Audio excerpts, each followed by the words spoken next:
నమస్కారం news 9 TV Telugu వార్తలకి స్వాగతం. కొత్తగూడెంలో బ్యాలెట్ బాక్సుల హైడ్రామా.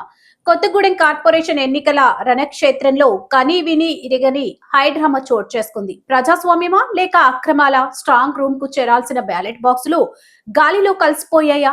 అసలు ఏం జరుగుతుంది భద్రాద్రి జిల్లాలో? కొత్తగూడెంలో పొలిటికల్ హీట్ ఒక్కసారిగా పీక్స్ కి చేరింది. 47వ డివిజన్ లోని బూత్ నెంబర్ 156 నుండి ఏకంగా 10 బ్యాలెట్ బాక్సులు గల్లంతు కావడం ఇప్పుడు రాష్ట్ర వ్యాప్తంగా సంచలనం సృష్టిస్తుంది.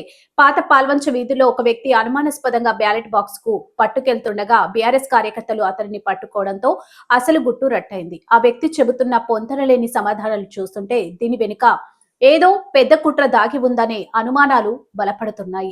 అర్ధరాత్రి వేళ పాల్వంచ పోలీస్ స్టేషన్ రణరంగంగా మారింది.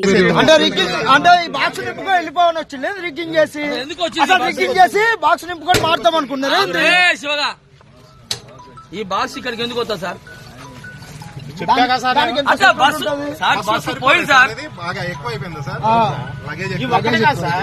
ఒక్కడ కాదు, 6 బాక్సులు వేశారు.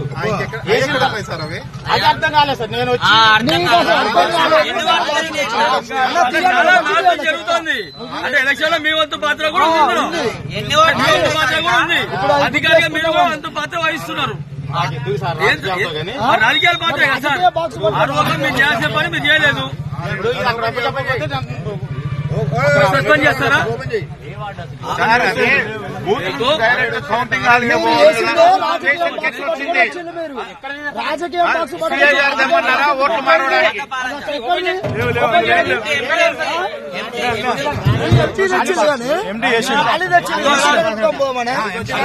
బీఆర్ఎస్ జిల్లా అధ్యక్షులు రేగా కాంతారావు స్వయంగా రంగంలోకి దిగారు. ఒక్క బాక్స్ దొరికింది సరే, మిగతా 9 బాక్సులు ఎక్కడా అంటూ పోలీసులను నిలదీశారు.